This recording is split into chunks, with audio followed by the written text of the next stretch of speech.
It was back in the middle of 2018 that I last drove a go-kart, and ever since then I've been craving that sense of purity of driving pleasure. So we decided to bring ourselves a go-kart and spend some time with it, try and have a little bit of fun.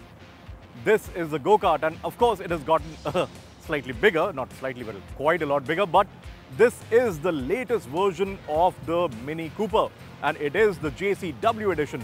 So it has more of everything. A facelifted Mini Cooper and the JCW edition of the Mini. How good is that recipe? So let's not waste any time, get behind the wheel and just try and bathe in driving fun. Come on.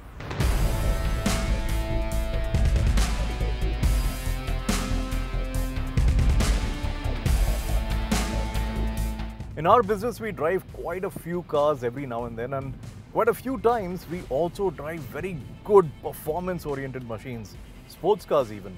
But whenever we have a Mini Cooper coming in, the sense of joy is just next level. Everyone just stops in their tracks, they come out into the parking lot, and then mobile phones get activated because everyone wants to take a selfie with the Mini Cooper. Which is not surprising because, come to think of it, there is this sense of funkiness to the car. It looks very cool, and I think there is a very weird face to it.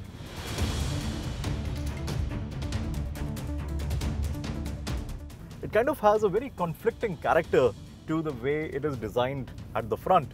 There is this nice coupe in the bonnet, the LEDs now, because they're all circular and with a big round headlamp, that also gives a great attitude to the car. But then the grille section and the intakes and everything, they kind of give it a very weird look. It almost feels like it's a little too sad, if not sad, at least a little bemused, and it's all like, ooh. So I think the design is very strangely cute.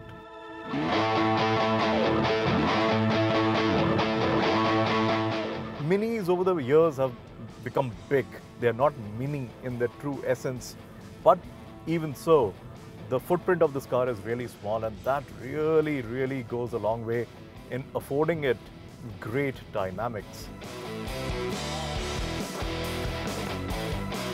Now this one is the 2021 version, so it obviously has to flaunt some things that have changed or evolved, and well, there are a few elements. The front end, again, as I said, is a little changed from before. The entire front portion, the lower front portion, it has a slight bit of a plastic that almost mirrors a splitter, a front splitter. Then the intakes are also different. The fog lamps have given way to an active vent as well. So all that is there.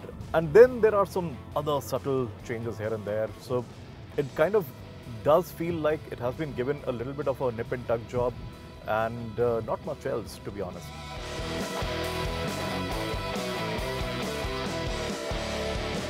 And then when you get inside, you see that there is one matte finished instrument cluster which is all digital now, and that kind of looks a little odd.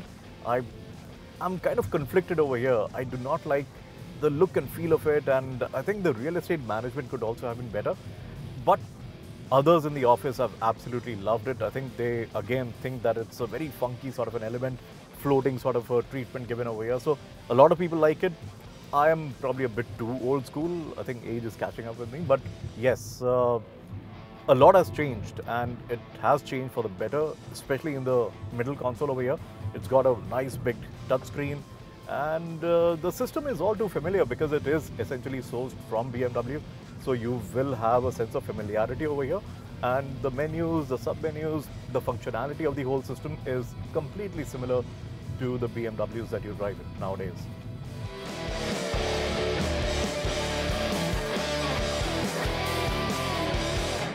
But what is different with the JCW edition compared to the regular Mini Cooper S or other BMWs with similar engines, that is 2 liters, is the way it drives. And because this thing tips the scale at not too heavy, the performance is definitely brisk enough. It is not mind-numbingly fast. I think 0 to 100 is just under 7 seconds, just shy of 7 seconds. But the way the power is delivered, the way you feel the surge coming in, it's just such a smile-forming experience. The moment you get on the throttle response, the rate of throttle is also very good, extremely instantaneous. And this 8-speed torque converter that the Mini now comes with, well, it's not really the snappiest of the gearboxes, but I think it kind of complements the overall nature of the engine in a very strong way. And you don't feel like it's lagging as such. But yes, the intimacy of that relationship between the engine and the gearbox is probably not as nice as I would have wanted. At the same time, I have to say that it responds very well. So yes, you get that whole surge and the gearbox responds very nicely. So overall, from the driving involvement point of view, the engine of course works very nicely.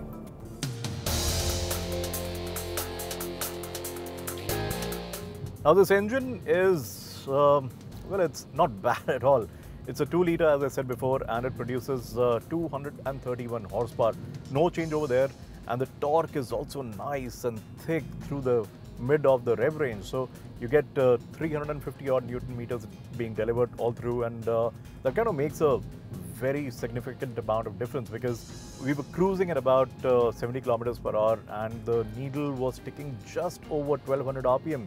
So there is this sense of serenity to the engine when you just want to be slow. But the moment you put the foot down, the moment the pedal is mashed into the carpet, it just comes alive and shifts like 3 gears in a row and just goes bonkers fast.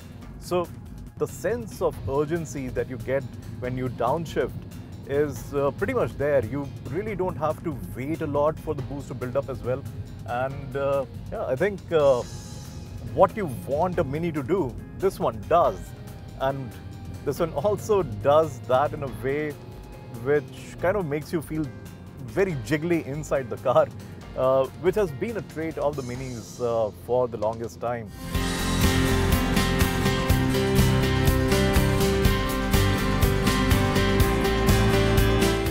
The suspension is definitely going to make you feel like the car is working all the time.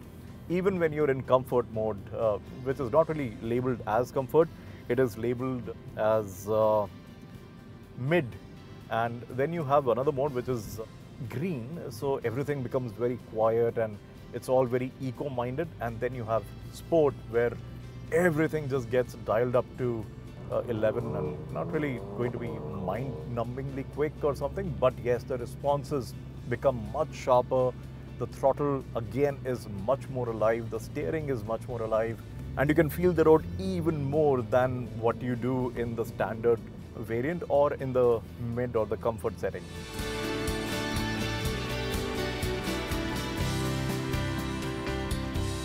But you don't buy the Mini because you want a comfortable ride experience. You buy the Mini because it's funky and you want to really thrash it and you want to feel that whole go-kart experience. And yes, this is a phrase that's been delivered with the Mini time and over again, but there is really this sense of connection with the front wheels that you have.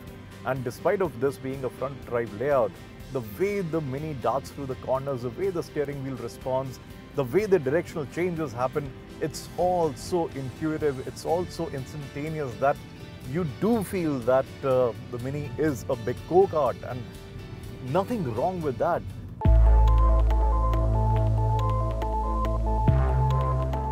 And even when you really just want to calm yourself down, drive home with a very light foot on the throttle, the car itself is so perky that you are going to have a smile on your face. And that is exactly what an automobile like this should do. You don't buy the Mini with your sensible hat on. Is it comfortable? Not entirely. There are cars in the same price segment which are much better in terms of comfort and just pliancy on the road and stuff like that. The seats are beautiful. They actually hold you very nicely in place, and I'm a slightly larger guy, but at the same time, I don't feel that these seats are really murdering me at all in any way, or the comfort factor is compromised.